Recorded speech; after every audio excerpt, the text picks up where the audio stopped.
До крајот на годината ние како министерство ќе почнеме изградба на 2 нови спортски сали во аеродром позади Фудбалската федерација на Македонија,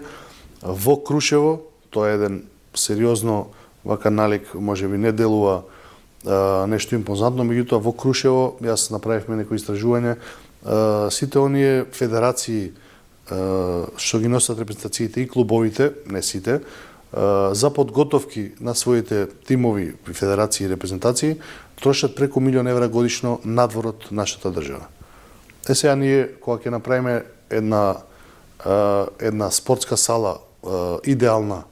во Крушево, во близина на спортски хотел Планина, блиску во Македонија на сите, мислам дека тие средства ќе прерасне Крушево во еден спортски регионален центар за подготовки не само на македонски екипи и репрезентации, туку и на регионалните држави, затоа што навистина нема такви примери